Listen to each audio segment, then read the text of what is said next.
생방송으로 진행하는 전국교회는 지금 이번 순서는 목회자나 크리스천들의 삶과 신앙 이야기를 들어보는 영상 칼럼 시간입니다. CTS 영남본부에서 준비했습니다. 영남본부 나와주세요.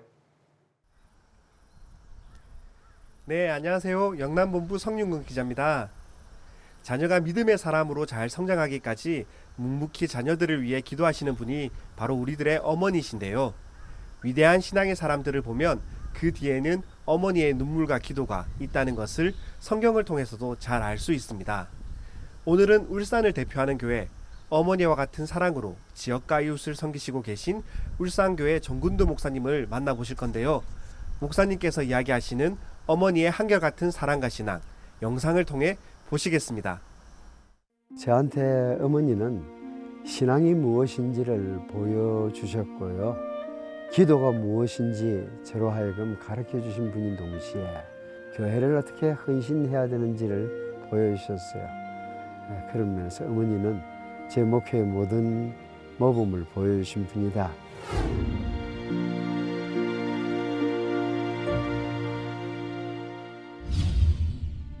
어릴 때에 제가 한 5살쯤 되었을 때부터 어머니가 교회를 나가시기 시작을 했어요.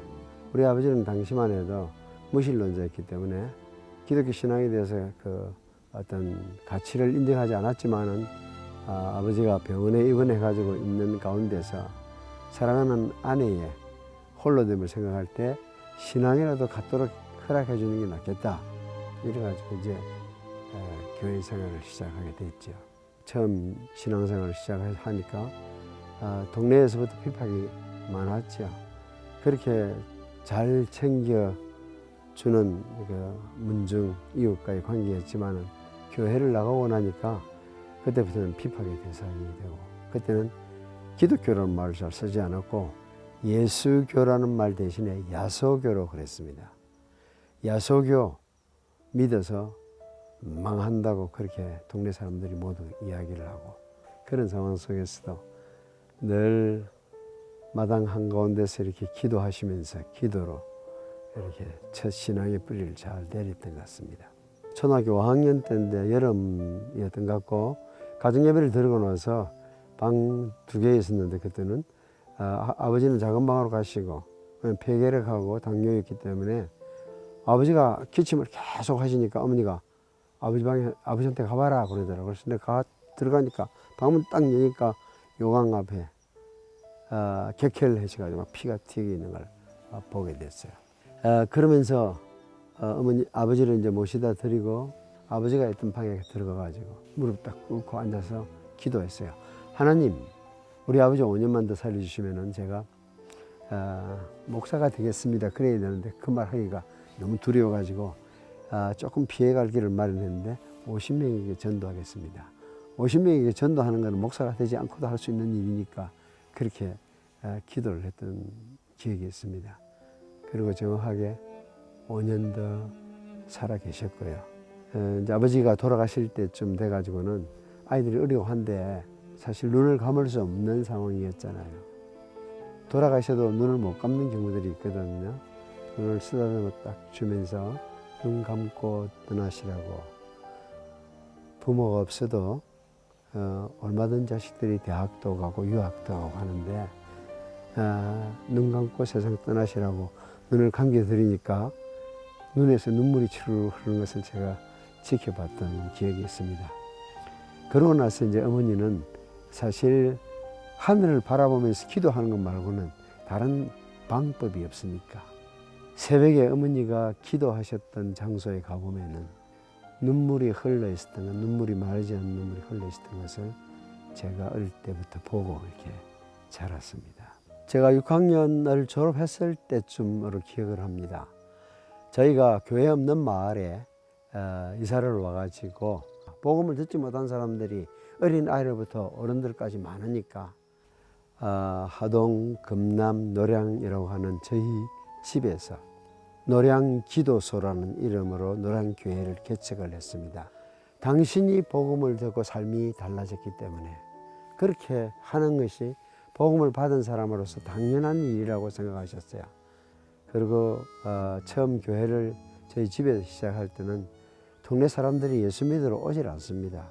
병들고 귀신 들리고 이런 손 쓸 수 없는 사람들만 교회로 처음에는 왔고, 그러면 이제 그 사람들에게 신앙이 자라도록 하기 위해서는 사경회 같은 데 보내기 위해서 당신이 한 끼 아침으로 굶고 한옵 쌀 모아가지고 2대 만들어서 젊은 사람들 집회에 참석하도록 사랑을 베푸는 것을 보았습니다. 나이 많아서 노량제일교회를 섬기실 때도 그때는 정신이 온전치 못한 사람들 같이 데리고 밥도 먹고 잠도 자고 저녁으로 데리고 가서 교회 가서 기도도 하고, 정말 복음을 위해서라면 무엇이든지 헌신할 수 있었던 삶을 늘 사셨어요.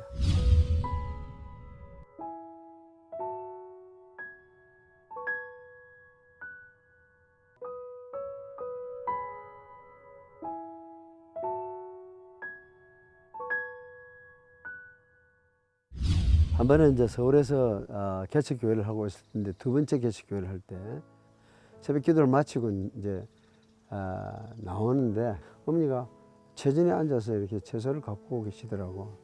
어머니한테 말을 걸쳤어요. 어머니, 뭘 그렇게 열심히 하십니까? 그냥 지나가는 말이었습니다. 근데 날 딱 보시더니, 왜? 네 목회를 내 채소 가꾸듯이 해봐라. 목회가 왜 안 되는지. 그 말을 제가 지금도 잊어버릴 수가 없습니다. 매일 아침 체전에서 호미 가지고 채소 하나하나를 가꾸듯이 그렇게 성도들을 돌보면은 목회가 실패할 리가 없지요. 개척교회 장성백에서 어르신들은 다 어머니가 전도한 사람들입니다. 그런데 어머니가 절대 복음을 바로 전하지를 않더라고요. 친구가 되어주시더라고. 3개월 좋고 6개월 좋고 1년도 좋고 친구로서 목욕도 같이 다니고, 노인들을 상대로 한 약장사들 오면 거기도 같이 가고 이렇게 하면서 이제 일단 친구 관계로 트고 나서 그쪽에서 문제를 가지고 나올 때에 답을 제시하시더라고요. 신앙생활 해보도록 군면하시더라고요. 제가 뒤에 이렇게 분석을 해보니까 참 지혜로우셨던 것 같아요. 그런 것들이 저한테 이렇게 신학교 학과 시간에서 배운 것보다 훨씬 더 제 목회의 모든 모범을 보여주신 분이다. 그렇게 말해도 과언이 아닐 것 같습니다.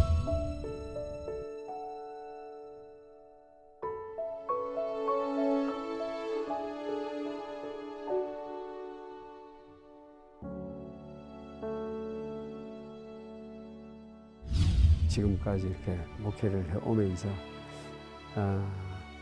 제가 살아왔던 환경이, 제가 교회 개척에 대해서, 전도에 대해서, 봉사에 대해서, 섬김에 대해서 이 모든 것들이 사실은 어머니가 개인적으로 보여준 것을 저는 울산교회 담임 목사로서 예를 들면 밝은 미래 복지재단을 세워서 하고, 또 울산교회를 통해서 분립교회를 세워가는 이런 일들을 했지만은 그 모든 모습들은 작은 씨앗 속에 들어있었던 어머니가 삶 속에 다 제게 보여주시던 것들이라고 말할 수 있을 것 같습니다.